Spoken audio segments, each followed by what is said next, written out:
Dillon Danis was born on August 22nd, 1993. His mum is from Honduras and his father was from Armenia. The guy was raised in New Jersey and started wrestling in high school, and that was the only part of school that he liked, according to Dillon Danis himself, because he actually came to my house and he told me so.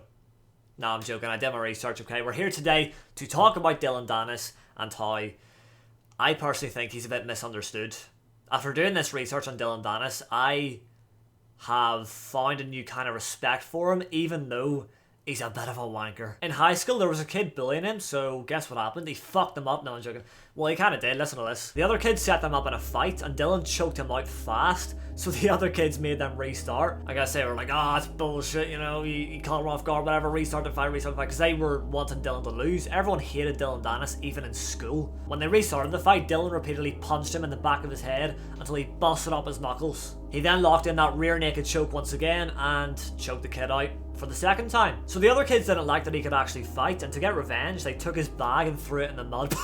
He started getting messages on MySpace of kids saying that they're gonna jump him, you better watch his back. So guess what Dillon did? He started watching UFC. He started going to this gym nearby because he wanted to learn how to protect himself. He was already pretty decent at fighting from wrestling, but he wanted to really know how to protect himself because he didn't want to get jumped by these kids. So this gym was called AMA Fight Club, so you can look that up. It's over in New Jersey. If you want to go over and be like, yo, Dillon Danis trained here once, what's happening? I'm sure the coaches there and the trainers would give a lot of backstory about Dillon Danis' time when he was in high school and just getting started with his fighting career. But let's be more specific here, because he didn't just start fighting, you know, he didn't just start randomly, you know, doing street fighting classes or whatever. He started jiu-jitsu.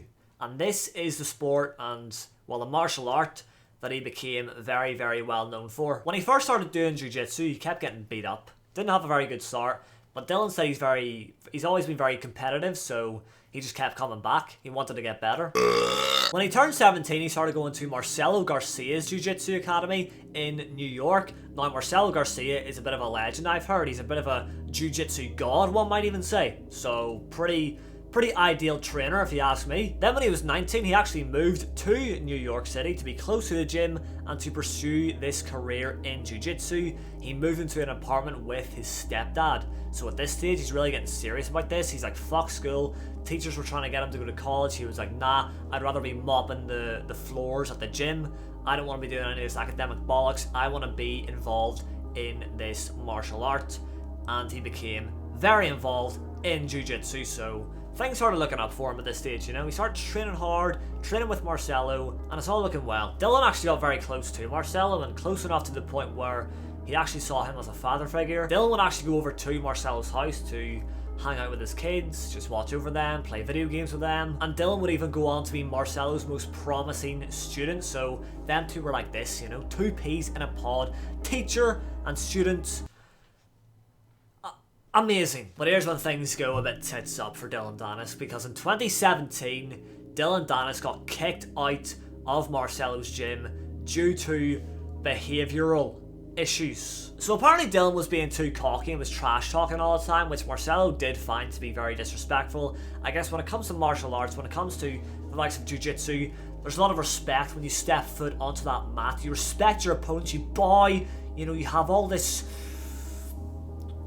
positivity, right? And if Dillon was being too cocky, too trash talky and whatever, then I guess that does go against Marcelo's values and his, you know, whole thing for jiu-jitsu. But that wasn't even the biggest issue, because the biggest issue Marcelo had with Dillon was when Dillon posted a photo of him pulling the finger on Instagram. So one of Dillon's friends from the gym ended up stealing his girlfriend. Well, anyway, so he would actually post this photo of him pulling the finger, directing it at this so-called friend of his. But Marcelo saw this and gave Dillon the boot because of this. This was like the last straw for Marcelo Garcia. So Dillon Danis did not only feel betrayed by Marcelo, who he was very close to, and, you know, like the fact that he was his most promising student and got kicked out for this was just like, what the fuck? He not only felt betrayed by Marcelo, but he felt betrayed by his friend that turned heel and just snatched his girlfriend. Like, that's a double whammy, you know, that is just... Let's talk about Dillon Danis' most recent tragedies though, because, and this is going to get serious, this is quite bad, very bad actually. One of Dillon Danis' friends was actually murdered recently. And not only that, his dad also passed away in October of last year, so again, very recently. And also he had a friend who would drive him to the gym every day, who would hype him up in the gym, train with him. He passed away as well. He actually took his own life. So, understandably enough, Dillon was brought to a very dark place mentally and had a lot of struggles because of these losses. He started drinking heavy, but he doesn't want to mention anything else about these struggles, which again is very understandable.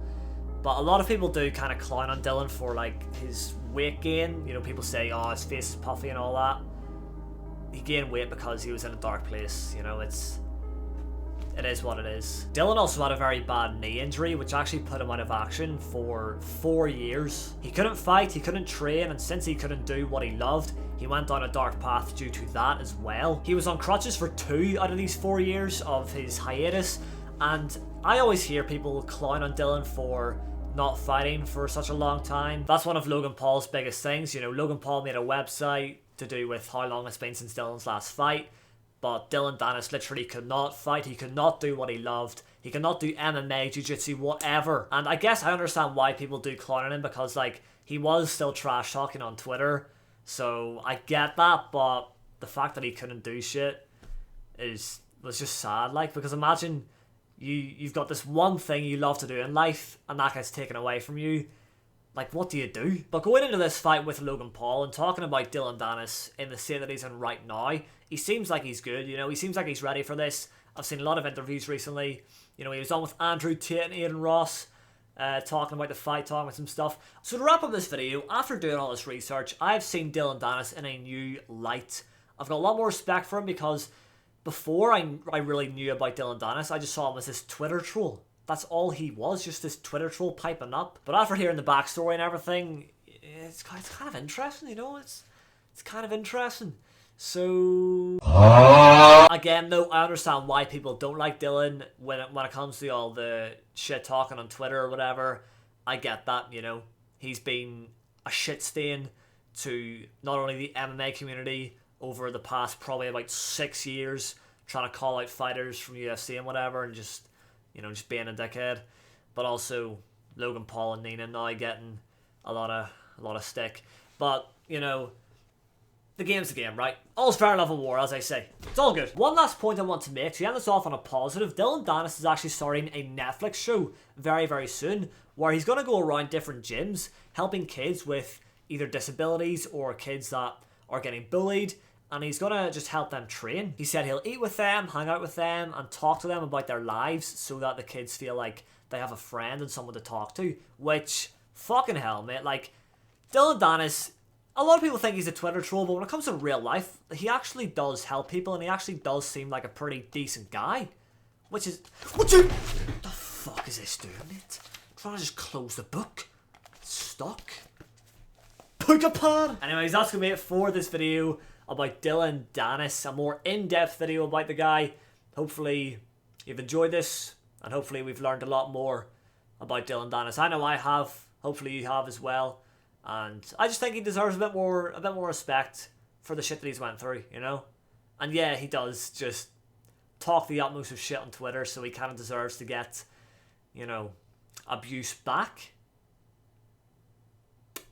It's funny though, isn't it? So it's fair enough. Anyways, thank you all for watching. Drop a like if you enjoyed, subscribe if you're new, and I'll see you in the next one.